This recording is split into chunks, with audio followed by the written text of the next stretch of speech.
So you want to get the tongue right here, and then you want to put the rest of your tongue as the roof of your mouth and go and then kick your chin back. These exercises are part of a now viral trend known as mewing, a practice that claims to reshape the structure of your face by working out the muscles in your jaw and cheekbones the same way doing arm curls eventually improves the look of your biceps. Mewing is named after British orthodontist Dr. John Mew, who, along with his son Dr. Mike Mew, helped popularize this trend through his YouTube channel. And while to the best of my knowledge, there haven't been any substantive studies into the effects of this practice, making mewing at best a hypothesis and at worst empty pseudoscience, the practice of mewing has blown up across YouTube and Instagram with how-to vlogs and self-reported transformation stories. And the before and after photos of people who say they've tried mewing really look impressive. Even though I don't have the resources to give mewing a proper scientific study, I want to give it a try and test it as objectively as I can to see if there's any positive effects on my looks over the course of 30 days. And the first thing that means is all my facial hair, it's gotta go. Here we go. About to lose like 3 points, going from a 6 to a 2.5 real quick.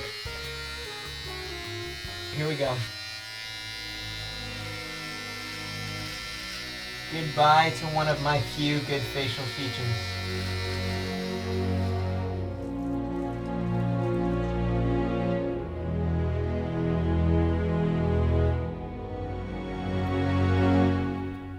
Absolutely cursed.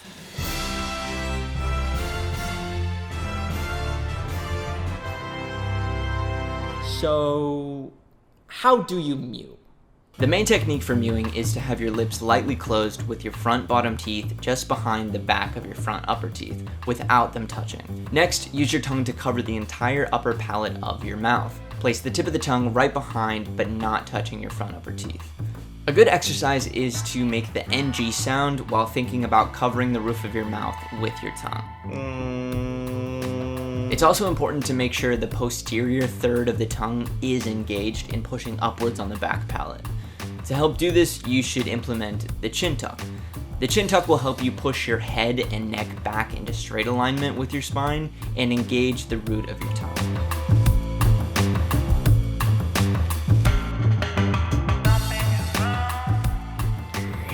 Of day one, and my mouth honestly is feeling it. I'm gonna do it for the rest of the evening, but I already feel like I got a good pump on with my mouth. Because I'm trying to collect as much data as possible with this challenge, I'm finding that doing this just by myself is going to be insufficient. So I've asked 7 of my friends if they'd be willing to do the mewing with me and also take before and after photos. That way, at the end of the challenge, we'll be able to conduct a blind survey to see which jawlines people find most attractive.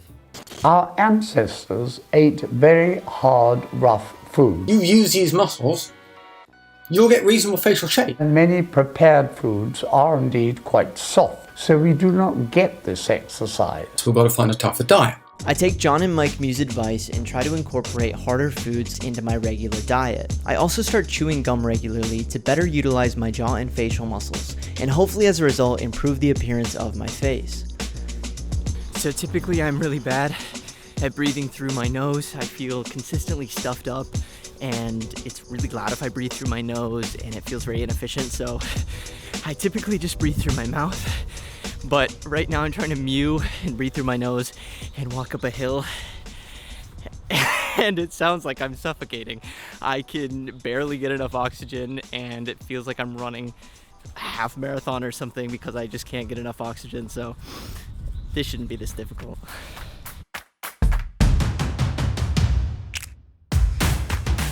My first week and a half of mewing goes by pretty painlessly, as I try to mew throughout all of my regular daily activities. However, one area pops up that could cause problems with my results. I keep forgetting to mew. I will go great for 2 hours and then I will get distracted and forget, and 2 hours later I will remember again and I'll start back up. So I need to find a better way to prompt myself consistently throughout the day so that I'm not missing large chunks of valuable mewing time. That way I can get the best photos possible for the end of this challenge. So I gotta fix that. The next day I schedule hourly Google Calendar reminders to mew. This way if something comes up and I get distracted, I have consistent prompts to help me get back on track. And it works. No matter the time of day or the task I'm working on, my phone buzzes and I'm prompted to mew.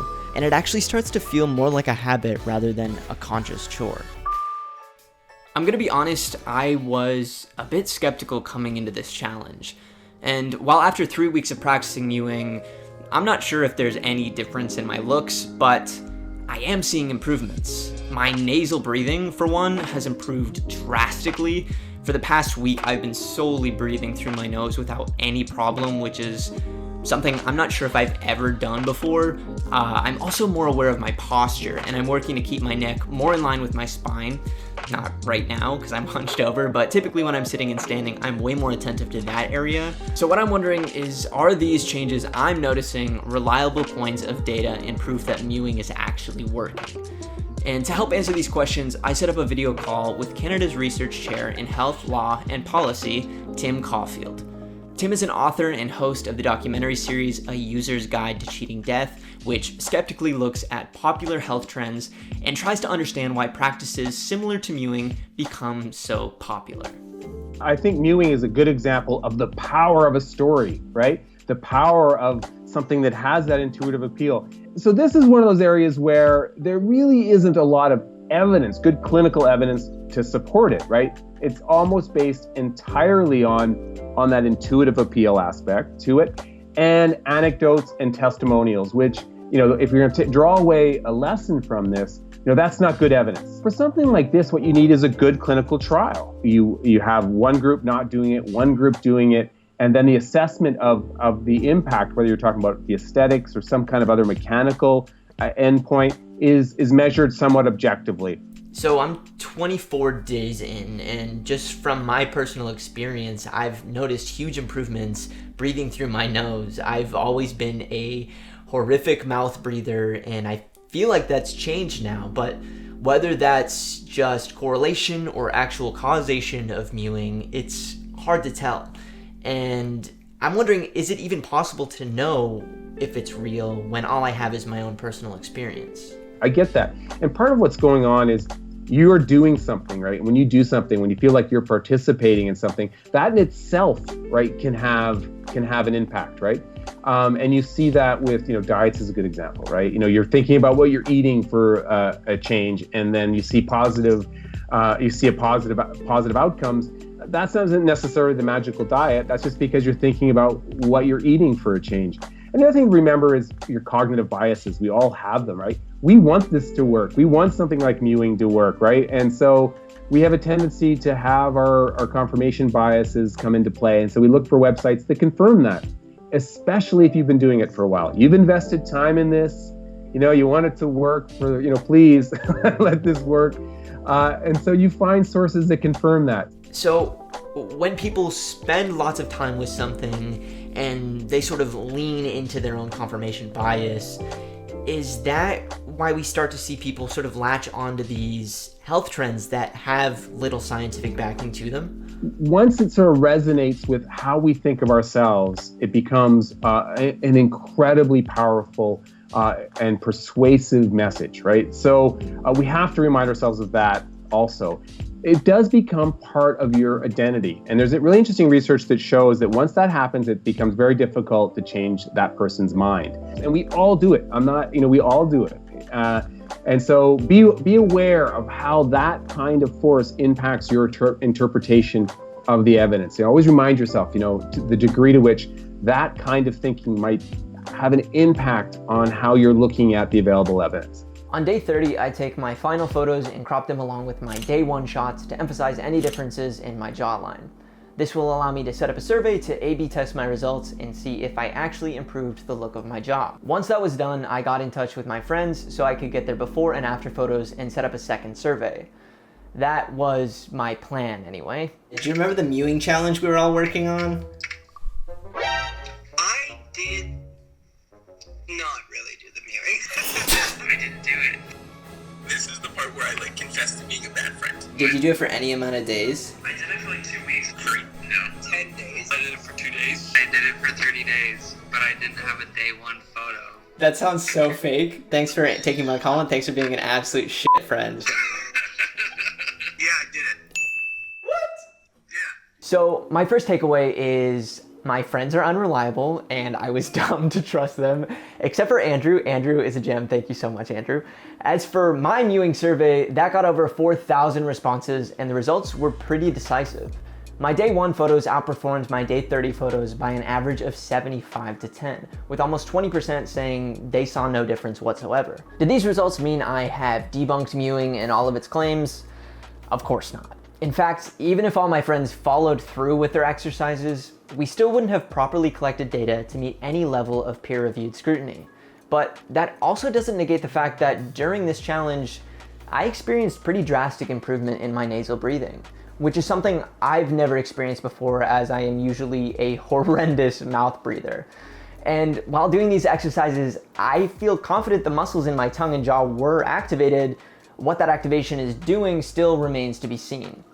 Going forward, I would honestly love to see a university or a research institute do a legitimate study into the effects of Mike Mew's practices. I certainly think there could be something to this. Whenever Brendan and I do these challenges, we try to be transparent with the fact that these results are never definitive proof of anything other than our experience.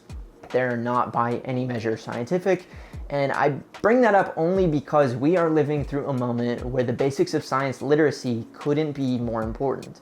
And our ability to discern between expert information and stuff that is not really will save lives. So I hope everyone watching this is staying safe right now, and as for mewing, and if it works, hopefully one day we'll know for sure.